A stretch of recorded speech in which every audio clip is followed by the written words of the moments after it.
Tidak ingin dipermalukan, guru sejati ketiga dan guru sejati keenam segera mengerahkan seluruh kekuatan mereka.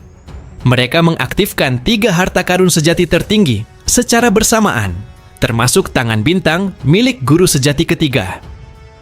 Cahaya hijau giok menyelimuti tubuh dewa sejati abadi, sementara sepasang pelindung lengan ungu menyatu dengan tubuhnya. Dalam sekejap, makhluk itu mengalami transformasi besar. Kuku-kuku yang sebelumnya berjumlah sangat banyak berubah menjadi 18 cakar raksasa yang jauh lebih tajam dan kuat. Auranya meningkat berkali-kali lipat hingga membuat seluruh ruang hampa dipenuhi tekanan yang menyesakkan. Dari kejauhan, Luo Feng menyaksikan perubahan tersebut dengan penuh keterkejutan. Ia langsung mengenali tangan bintang, salah satu harta karun sejati tertinggi milik guru sejati ketiga. Bahkan Zhou Shanke yang sejak awal hanya mengamati sambil menikmati minuman, akhirnya meletakkan cangkirnya. Ia memahami bahwa kedua guru sejati benar-benar telah mengeluarkan seluruh kemampuan mereka. Meski menghadapi lawan yang jauh lebih kuat, pencipta kapak raksasa tetap tenang. Ia kembali mengembangkan teknik kapaknya. Jurus kapak ke-13 dilepaskan, dan benturan yang terjadi kembali mengguncang samudera semesta. Dewa sejati abadi memang berhasil menekan pencipta kapak raksasa untuk sesaat, tetapi keadaan itu tidak berlangsung lama.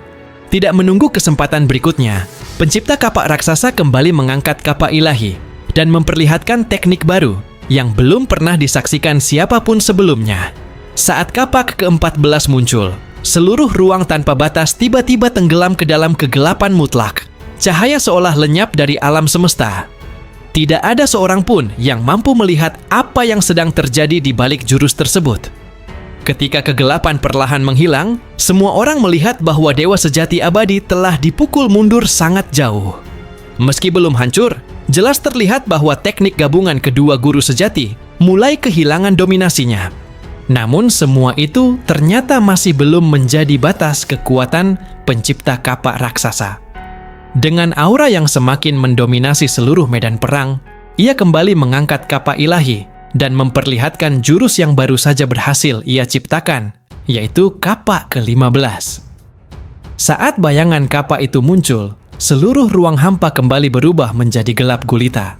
Di tengah kegelapan yang tak berujung, hanya ada satu bayangan kapak raksasa yang memancarkan cahaya terang, menciptakan pemandangan yang membuat setiap ahli merasa seolah-olah mereka telah memasuki dunia yang sama sekali berbeda. Tekanan dari jurus tersebut membuat Luo Feng merasakan sensasi yang belum pernah ia alami sebelumnya. Meski mengetahui bahwa itu hanyalah pengaruh teknik kapak, ia tetap merasa seolah satu ayunan itu mampu membelah seluruh alam semesta. Dewa Iblis Emas Cemerlang juga tidak mampu menyembunyikan keterkejutannya. Bahkan Zhou Shanke, sosok misterius yang selalu tenang dalam setiap keadaan, sampai berdiri dari tempat duduknya. Ia menyadari bahwa pencapaian pencipta kapak raksasa telah mencapai tingkat yang luar biasa dan melampaui dugaan siapapun. Kemudian, kapak ke-15 akhirnya diayunkan. Tidak ada ledakan yang menghancurkan langit. Tidak ada benturan dahsyat yang memekakkan telinga. Hanya satu tebasan sederhana yang berlangsung dalam keheningan. Namun justru dalam keheningan itulah lahir kekuatan yang benar-benar mengerikan. Dalam sekejap, dewa sejati abadi langsung hancur berkeping-keping. Tubuh raksasa berkepala 9 itu tercerai-berai menjadi cahaya yang tak terhitung jumlahnya. Bersamaan dengan kehancurannya, 3 harta karun sejati tertinggi yang menyusun teknik gabungan tersebut terpental keluar dan terpisah sepenuhnya.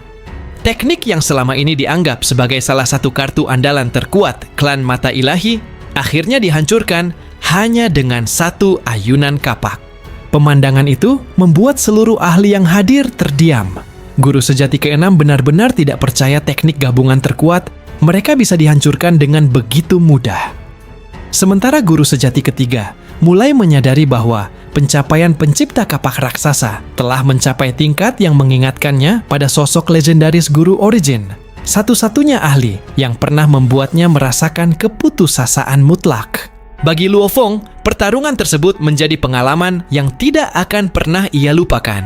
Untuk pertama kalinya, Ia menyaksikan secara langsung mengapa pencipta kapak raksasa dihormati sebagai pilar terkuat umat manusia. Kedua guru sejati langsung berubah panik. Mereka akhirnya menyadari bahwa pertarungan telah sepenuhnya berada di luar kendali. Tanpa ragu, keduanya memilih melarikan diri demi menyelamatkan nyawa. Mereka bahkan tidak lagi memikirkan harga diri sebagai anggota klan Mata Ilahi. Yang terpenting saat itu hanyalah bertahan hidup. Namun, pencipta kapak raksasa sama sekali tidak berniat membiarkan mereka pergi begitu saja. Saat kapak ke-15 kembali diayunkan, seluruh ruang hampa sekali lagi tenggelam dalam kegelapan. Bayangan kapak raksasa yang memancarkan cahaya menyilaukan melesat tanpa suara. Tetapi kecepatannya benar-benar mengerikan. Guru sejati ketiga segera mengaktifkan Kerajaan Bintang, harta karun sejati tertinggi tipe domain miliknya, dengan harapan dapat memperlambat pengejaran tersebut. Namun kenyataannya, kekuatan domain itu sama sekali tidak mampu menghentikan laju pencipta kapak raksasa. Bayangan kapaknya terus membelah ruang hampa dan menghancurkan semua penghalang yang berada di depannya. Kecepatan pencipta kapak raksasa terus meningkat. Dari ribuan kali kecepatan cahaya hingga mencapai lebih dari 10.000 kali kecepatan cahaya, ia berhasil memperpendek jarak dengan sangat cepat. Bahkan harta karun sejati, tipe domain milik guru sejati ketiga, tidak mampu memberikan waktu bagi mereka untuk melarikan diri. Menyadari bahwa mereka hampir tertangkap, guru sejati ketiga dan guru sejati keenam segera bersembunyi di dalam harta karun sejati tipe istana. Mereka berharap pertahanan istana itu mampu menahan serangan pencipta kapak raksasa. Namun harapan tersebut kembali pupus. Pencipta kapak raksasa langsung memperbesar telapak tangannya hingga berukuran jutaan kilometer. Di setiap jarinya muncul bayangan kapak yang diselimuti kegelapan, siap menekan dan menyegel seluruh istana. Kedua guru sejati segera memahami bahwa jika mereka tetap bersembunyi di dalam istana, mereka justru akan ditangkap hidup-hidup dan kemungkinan besar akan disegel menggunakan harta karun penekan milik pencipta kapak raksasa. Pencipta kapak raksasa kemudian meminta 3 harta karun sejati tingkat puncak, yaitu sebuah harta karun tipe domain, harta karun tipe istana, dan harta karun tipe ilusi jiwa. Sebagai gantinya, seluruh permusuhan antara klan Mata Ilahi dan ras manusia akan dianggap selesai. Guru sejati ketiga terdiam cukup lama. Ia memahami bahwa meskipun dirinya mungkin masih bisa bertahan, guru sejati keenam berpeluang besar kehilangan nyawanya apabila pertarungan dilanjutkan. Selain itu, ia juga menyadari bahwa teknik kapak milik pencipta kapak raksasa masih terus berkembang.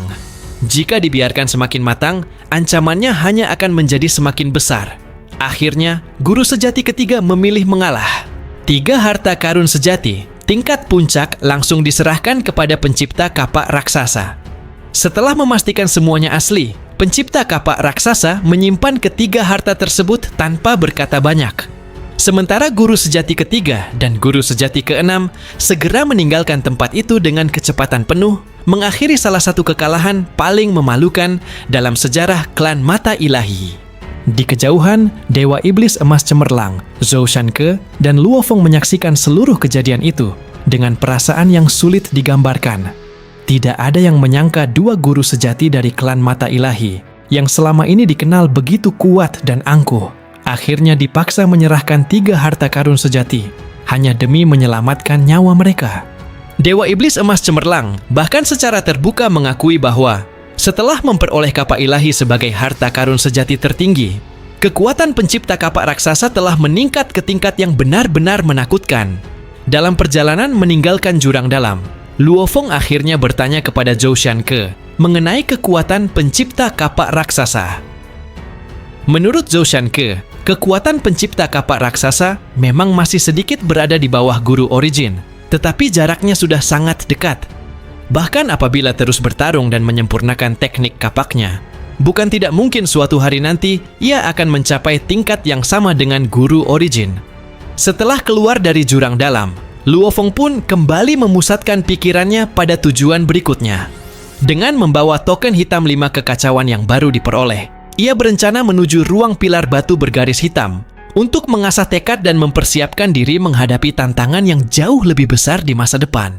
Setelah pertarungan besar berakhir, Luo Feng mengikuti Zhou Shanke keluar dari jurang dalam, tempat yang memiliki gaya gravitasi menyerupai lubang hitam tanpa batas. Bahkan bagi True God, kekuatan hisap di tempat itu sangat berbahaya. Berkat puncak gunung hijau milik Zhou Shanke, mereka perlahan bergerak memanfaatkan aliran gravitasi untuk keluar. Sebuah metode yang begitu misterius hingga mustahil dilakukan oleh orang biasa. Selama perjalanan yang diperkirakan memakan waktu hampir 3 bulan itu, Zhou Shanke memulihkan armor dewa pembasmi iblis gila milik Luo Feng. Sementara gurunya sibuk memperbaiki harta karun tersebut, Luo Feng menghabiskan waktunya merenungkan pertarungan antara pencipta kapak raksasa melawan guru sejati ketiga dan guru sejati keenam. Pertarungan itu membuatnya menyadari betapa besarnya jurang kekuatan antara dirinya dengan seorang True God.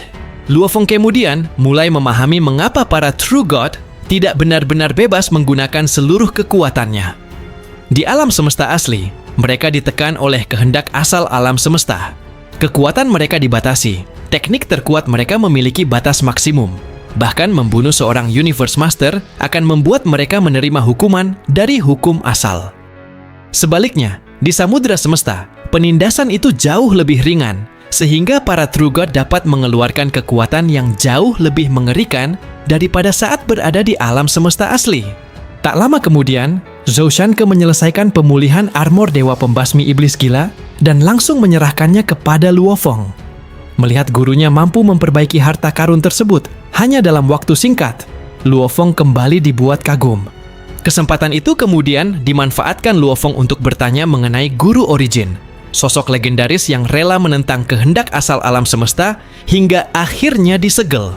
Namun Zhou Shanke hanya memberikan sedikit petunjuk dan mengatakan bahwa Luo Feng baru akan memahami semuanya ketika kekuatannya sudah cukup tinggi.